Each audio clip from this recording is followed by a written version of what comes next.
अस्सलाम वालेकुम, welcome to पैसा बोलता है विद अंजुम इब्राहिम। जब से पीएमएल नवाज़ की गवर्नमेंट का टेन्योर ख़त्म हुआ 31 मई को, उसके बाद से लोड शेडिंग ने एक शिद्दत इख्तियार कर ली थी जो पीक कर गई थी during Ramzan, specially the last days.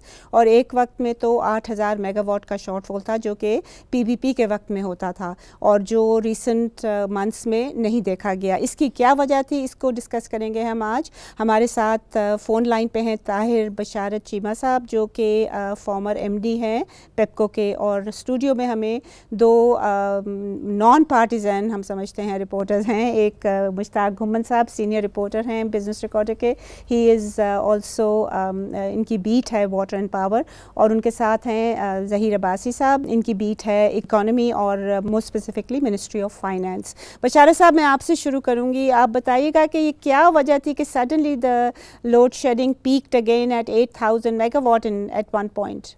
शुक्रिया जी। मैं थोड़ा सा आपको अर्ज करूंगा कि इसे समझने के लिए हमें जो डेटा है या नंबर्स को पहले क्रंच करना पड़ेगा। हमें पता होना चाहिए कि डिमांड कितनी थी और इसके बाद हमने जनरेशन मैक्सिमम कितनी की।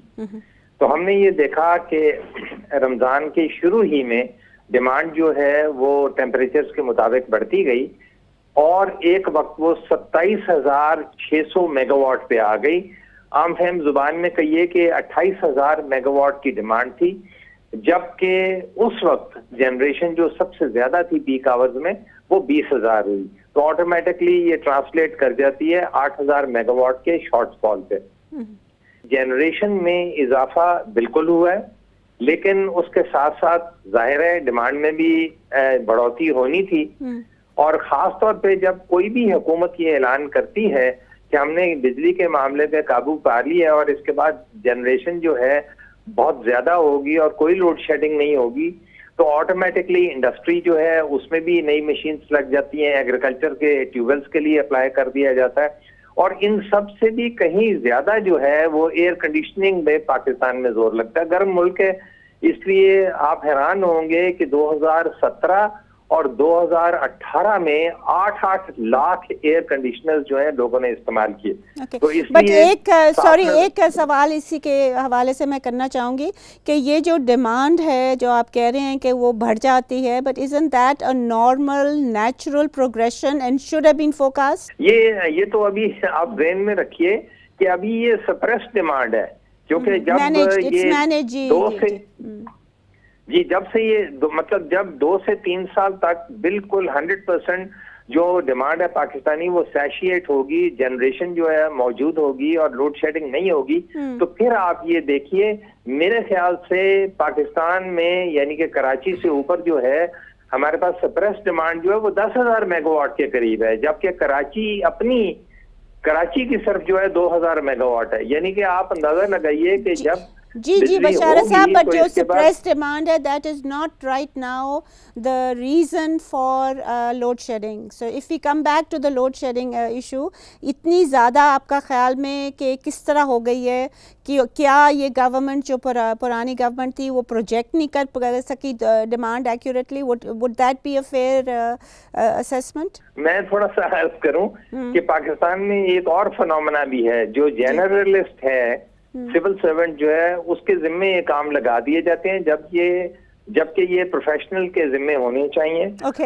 और जो नॉन प्रोफेशनल होते हैं वो बहुत सारी चीजों को समझ नहीं पाते।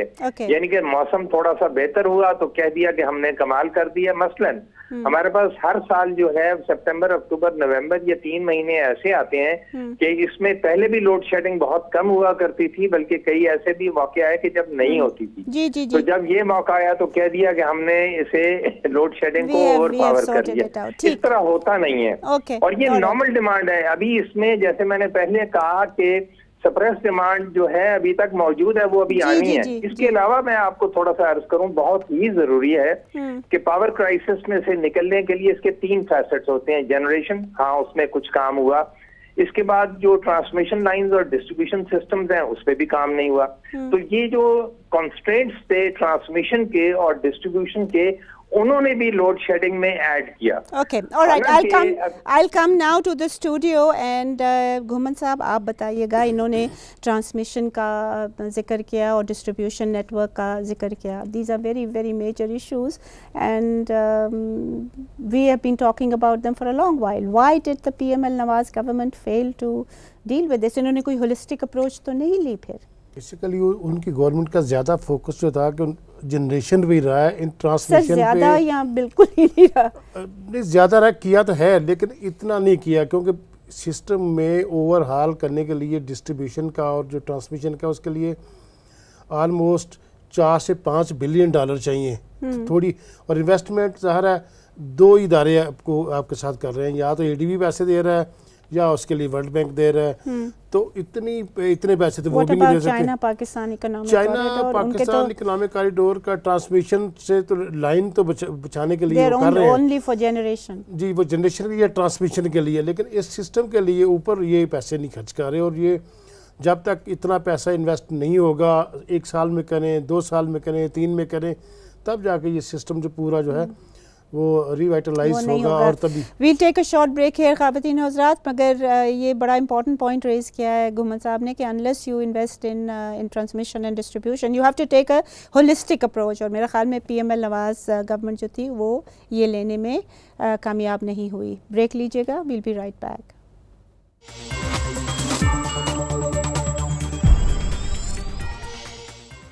डेफिसिट नज़र आता है, वो फिर मिनिस्ट्री ऑफ फाइनेंस जो है वो प्रोवाइड करती है, वो फाइनेंसिंग मिनिस्ट्री ऑफ फाइनेंस जी उनको देती है, पाकिस्तान स्टेट ऑयल को पीरियोडिकली रिलीज़ करती है ताकि हम जो फ्यूल है, मेजर फ्यूल है ऑयल, वो तो इंपोर्ट कर सकें। जी उस हवाले से मिनिस्ट्री ऑफ फाइनेंस जो है उनका तो बड़ा क्रिटिकल रोल होता है, और वो इनको बेल आउट, क्या टोटल वैल्यू इस वक्त जो सर्कुलर डेट जो लेटेस्ट इन्होंने छोड़ा है, पिछले को तो जो एक पावर कंपनीज में पार्क है वो तो ऑलरेडी है, लेटेस्ट 525 से क्रॉस कर रहा है, 525 बिलियन रुपीस जो है जो इन्होंने इनहेरिट किया था, वो है जो 525 बिलियन रुपीस जो है वो एक्चुअल सर्कुलर डेट है, और जो इन्होंने डेट पार्क किया हुआ है पावर होल्डिंग कंपनी में, दैट इज अनदर, वो भी 500 है, तो ट्रिलियन से ऊपर ज़्यादा डेट है, और ये डेट जो है ये काउंट नहीं करते बजट डेफिसिट कैलकुलेशन में, बिल्कुल वो बुक्स में काउंट नहीं करते, which is again not quite that kosher.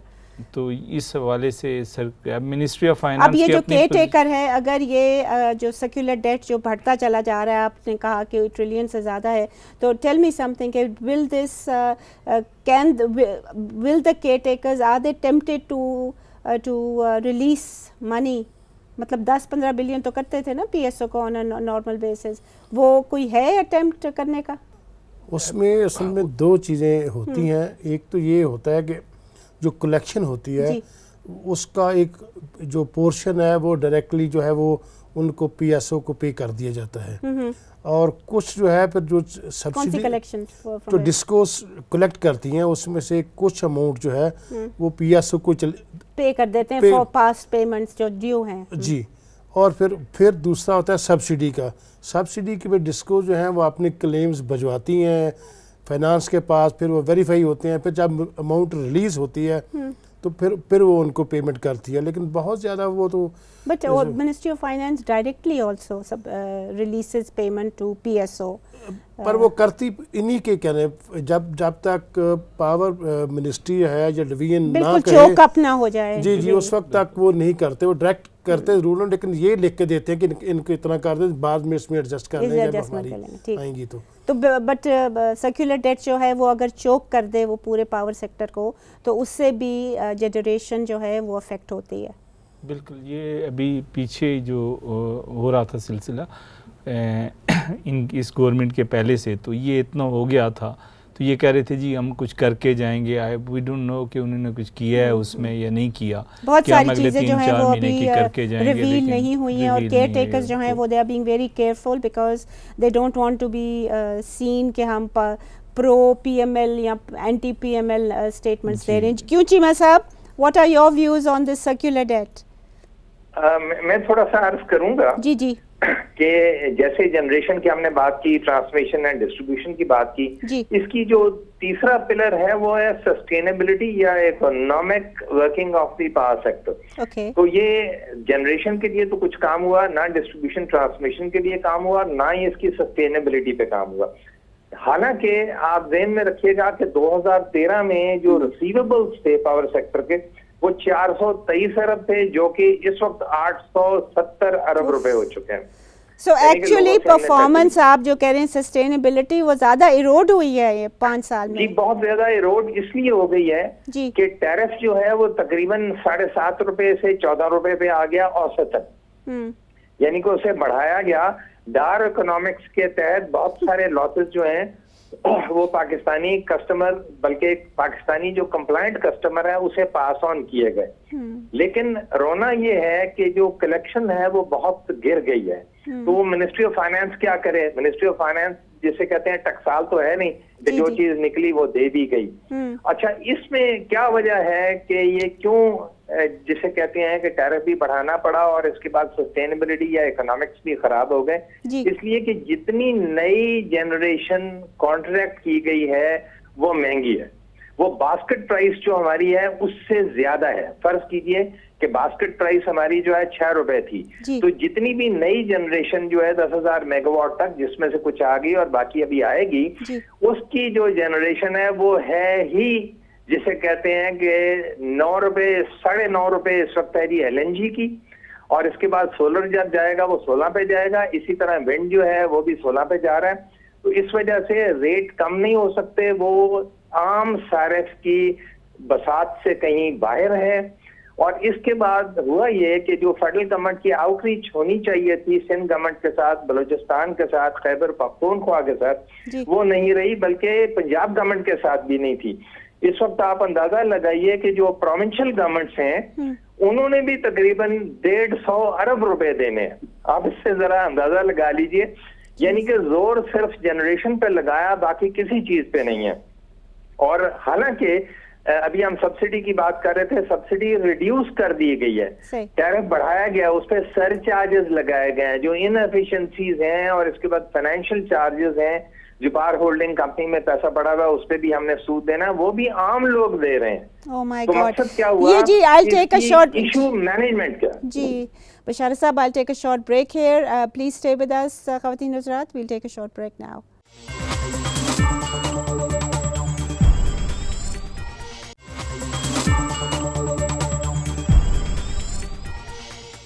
Welcome back ladies and gentleman. जी बशारा साहब, आप बहुत ही डिस्टर्बिंग चीज़ें बता रहे थे कि ना सस्टेनेबिलिटी पे काम हुआ, इकोनॉमिक सस्टेनेबिलिटी पे, management issues were horrendously allowed to fester, मतलब है कि they actually became worse than compare to 2013, and then no work on or little work on transmission and distribution. सिर्फ जनरेशन पे, और जनरेशन पे भी आप कह रहे हैं कि बहुत ही महंगी बिजली थी compare to what we had before.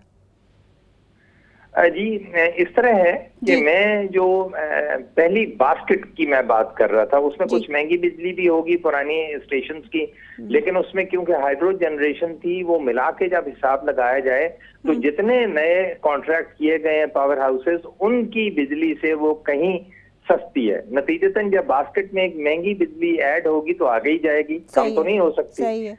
और इसके बाद जब इशू ये है जी कि किसी ने रिकॉग्नाइज ही नहीं किया, क्योंकि नॉन प्रोफेशनल्स थे जो इस सेक्टर को देख रहे थे।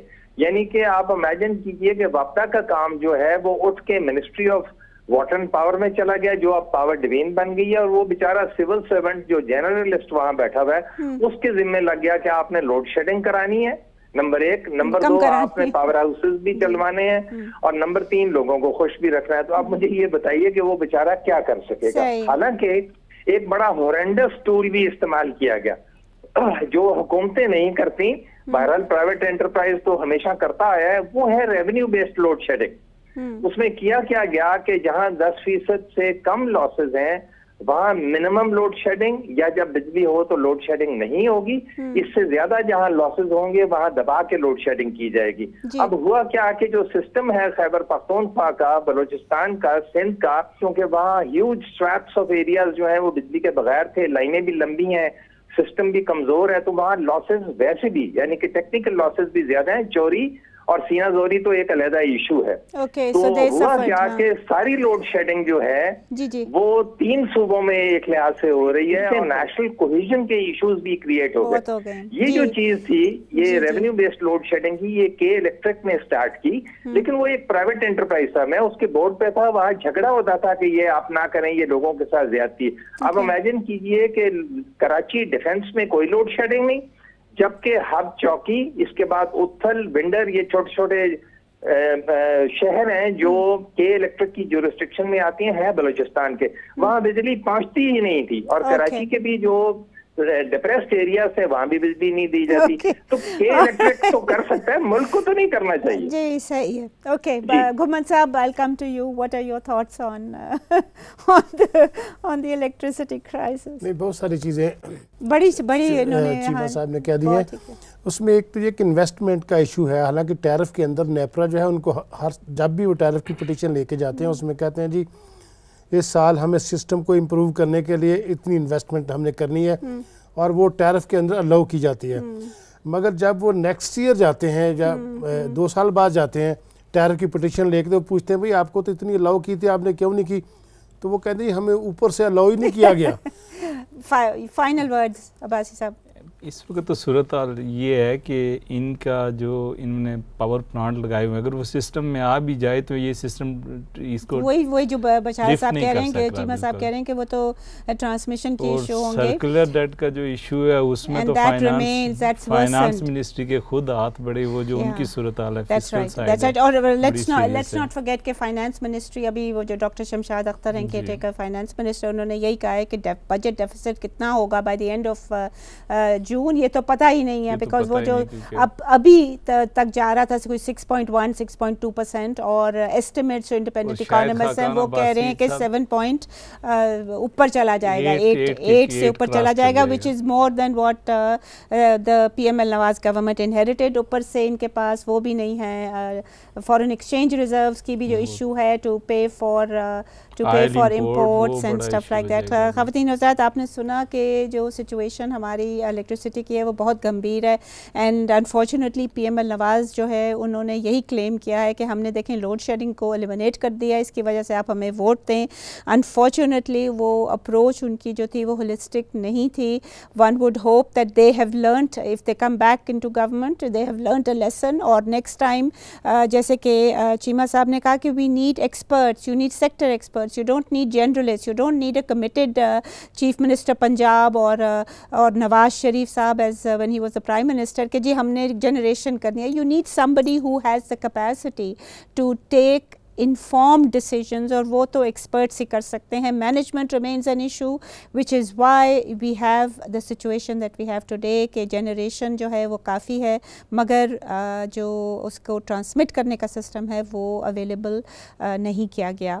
और electricity जैसे कि हमें फिर भी बशारा साहब ने बताया, जो electricity की जो cost है that has gone up, and he said from 6 to 9 to 9 per unit।